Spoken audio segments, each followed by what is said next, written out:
ദേവസ്വം ബോർഡിന് കൃത്യമായ കണക്ക് ഹൈക്കോടതി കൊടുക്കാൻ പറ്റുമോ? മന്ത്രി നിയമസഭയിൽ പറഞ്ഞ കണക്കും ദേവസ്വം ബോർഡ് ഹൈക്കോടതിയിൽ പറഞ്ഞ കണക്കും തമ്മിൽ അന്തരമുണ്ട്. ഹൈക്കോടതിയാണ് പറഞ്ഞത് ഇതൊന്നും യോജിക്കുന്നില്ല. ഹൈക്കോടതിയാണ്, നമ്മളാരുമല്ല, ഹൈക്കോടതിയുടെ അഭിപ്രായമാണ്. ഹൈക്കോടതി കണക്കുകളിൽ, വരവ് ചെലവ് കണക്കുകളിൽ വൻ പൊരുത്തക്കേടെന്ന് ഹൈക്കോടതി. നിർമ്മാണ പ്രവർത്തനങ്ങൾക്ക് കരാർ നൽകിയത് ടെൻഡർ നടപടികൾ പാലിക്കാതെ. വീട്ടിലെ പരിപാടിയൊന്നും അല്ലല്ലോ, നമ്മുടെ വീട്ടിലെ കല്യാണവും നടത്തിയല്ലോ, പബ്ലിക് ഫണ്ട് കൊണ്ട് ചെയ്ത കാര്യമാണ്. പബ്ലിക് ഫണ്ട് കൊണ്ട് ചെയ്യുമ്പോൾ അതിന് ചില നടപടിക്രമങ്ങളുണ്ട്. ടെൻഡർ നടപടിയില്ലാതെ ഇഷ്ടക്കാർക്ക് പന്തൽ പണിയാൻ കൊടുത്തു. നമ്മുടെ വീട്ടിലെ കല്യാണമാണെങ്കിൽ നമുക്ക് ഇഷ്ടമുള്ളവർക്ക് കൊടുക്കാം, ടെൻഡർ ഒന്നും വെക്കണ്ട, നാട്ടുകാരുടെ പൈസ അല്ലേ. ബില്ലും സാധനങ്ങളും തമ്മിൽ പൊരുത്തക്കേട്. പരിപാടിക്ക് എത്തിയവർക്ക് പ്രസാദം നൽകിയതിന് കണക്കില്ല. 150 കിടക്കകൾ വാങ്ങിയതിൽ 50 എണ്ണം കാണാനില്ല. ദേവസ്വം ബോർഡിൽ നിന്നും എടുത്ത 2 കോടി തിരിച്ചടച്ചില്ല. ഒരു പൈസ ദേവസ്വം ബോർഡിൽ നിന്ന് എടുക്കില്ല, എടുക്കുന്ന പൈസ തിരിച്ചടയ്ക്കുമെന്നാണ് പറഞ്ഞിരുന്നത്. കോടതിക്ക് കൊടുത്തിരുന്ന ഉറപ്പ്. ക്രമക്കേടുകൾ പ്രഥമ ദൃഷ്ട്യാ ഗുരുതരമായ സാമ്പത്തിക അച്ചടക്കമില്ലായ്മയാണെന്ന് കോടതി. GST ഇനത്തിലും പ്രശ്നം. ഇൻപുട്ട് ക്രെഡിറ്റിന് ബോർഡിന് അർഹതയുള്ളത് 1.07 കോടിക്ക്. റിട്ടേണിൽ കാണിച്ചിരിക്കുന്നത് 45.76 ലക്ഷം മാത്രം. 61 ലക്ഷത്തോളം രൂപ ബോർഡിന്റെ ഫണ്ടിലേക്ക് വകയിരുത്തിയിട്ടുണ്ടോ എന്നത് വ്യക്തതയില്ല. 2.80 ലക്ഷത്തിന്റെ കേബിളിംഗ് വർക്കുകൾ ബില്ലിൽ, എന്നാൽ അത് നടന്നതായി സാക്ഷ്യപ്പെടുത്തിയിട്ടില്ല. ഈ അയ്യപ്പ സംഗമത്തിന്റെ ഫണ്ട് വിനിയോഗം സംബന്ധിച്ച് കോടതിയുടെ കർശനമായ നിർദ്ദേശം ഉണ്ടായിരുന്നു. കോടതിയെ കബളിപ്പിക്കാൻ വേണ്ടി ഇപ്പൊ നടത്തിയത് കള്ളക്കണക്കാണ്. ഈ വിശദീകരണത്തിന് കാര്യമില്ല. കോടതി തന്നെ കോടതിയുടെ മുമ്പിലുള്ള കണക്ക് വെച്ചിട്ടുണ്ട്. കോടതി തന്നെയാണ് പറഞ്ഞിരിക്കുന്നത് കോടികളാണ് ഇതിൻ്റെ അകത്തുനിന്ന് അടിച്ചു മാറ്റിയിരിക്കുന്നത്. ഒരുപാട് സ്പോൺസർഷിപ്പ് എന്ന പേരിൽ കള്ളപ്പിരിവ് നടന്നിട്ടുണ്ട്. ഇതിന്റെ പുറയിൽ കള്ളപ്പിരിവ് നടന്നിട്ടുണ്ട്. അയ്യപ്പന്റെ ആഗോള സംഗമം എന്ന് പറയുമ്പോൾ ഭക്തരായിട്ടുള്ള ആളുകളൊക്കെ പലരും ലക്ഷങ്ങളും കോടികളും ഒക്കെ കൊടുക്കും. അതിന്റെ ഒന്നും കണക്കില്ല. പൈസ കളക്ട് ചെയ്തതിന്റെ കണക്കില്ല, സ്പോൺസർഷിപ്പിന്റെ കണക്കില്ല, സാധനങ്ങൾ വാങ്ങിച്ചതിന്റെ കണക്കില്ല. 4000 പേർക്ക് പ്രഭാത ഭക്ഷണം, 5000 പേർക്ക് ഉച്ചഭക്ഷണം, 3000 പേർക്ക് രാത്രി ഭക്ഷണം എന്നൊക്കെ പറഞ്ഞിരിക്കുകയാണ്.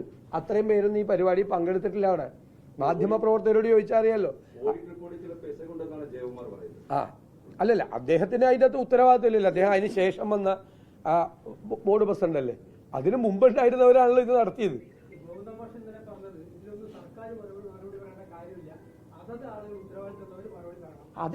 അതാണ് ഞാൻ പറയുന്നത്. കൈ കഴുകി ഒഴിഞ്ഞു മാറുക എന്നതിനാണുള്ളതിന്റെ ഏറ്റവും വലിയ ഉദാഹരണമാണ്.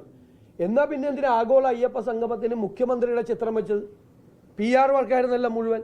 ഗവൺമെന്റ് ആണല്ലോ ഞങ്ങളാണിത് നടത്തുന്നത് എന്ന് പറഞ്ഞത് അല്ലേ. ആ സമയത്ത് മുഴുവൻ ആഗോള അയ്യപ്പ സംഗമം നടത്തി അയ്യപ്പ ഭക്തരെ മുഴുവൻ കയ്യിലെടുക്കാൻ വേണ്ടി നടത്തിയ ശ്രമത്തിന്റെ ഭാഗമായിട്ട് ഭയങ്കര അവകാശവാദങ്ങളായിരുന്നല്ലോ. ഭയങ്കര അവകാശവാദങ്ങളെ യോഗി ആദിത്യനാഥിന്റെ പ്രസംഗം വായിക്കൽ എന്തൊക്കെയായിരുന്നു ആ സംഗമ വേദിയിൽ നടന്നത്. രാഷ്ട്രീയ മുതലെടുപ്പിന് വേണ്ടി നടത്തിയ ഒരു പരിപാടിയുടെ പരിസമാപ്തിയാണ് ഈ കാണുന്നത്. ഇപ്പൊ കൈകഴുകി രക്ഷപ്പെടാൻ പറ്റില്ല. ഗവൺമെന്റിനും അതിൽ പങ്കുണ്ട്, CPM-നും ഉണ്ട്.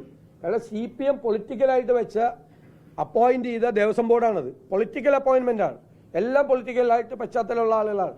അവർക്കൊക്കെ പങ്കുണ്ട്. 2024-ൽ 2019-ൽ ദ്വാരപാലക ശില്പം കൊണ്ടുപോയി കോടീശ്വരന് വിറ്റ ആളുകൾ, സ്വർണം പൊതിഞ്ഞ ആളുകൾ, അത് ആരും കണ്ടില്ല എന്ന് കണ്ടപ്പോൾ 2024-ൽ വീണ്ടും കക്കാൻ ശ്രമിച്ചു എന്നാണ് കോടതി പറഞ്ഞത്.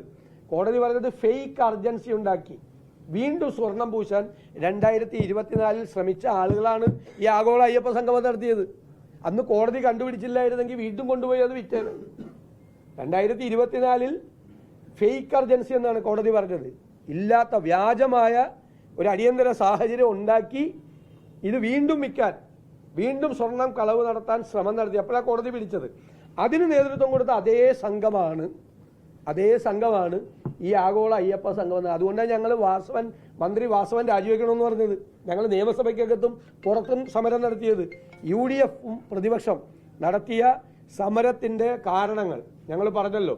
അതിനെ അടിവരയിടുന്ന കാര്യങ്ങളാണ് ഇപ്പോൾ ആഗോള അയ്യപ്പ സംഗമത്തിന്റെ തട്ടിപ്പിലൂടെ പുറത്തു വന്നിരിക്കുന്നത്.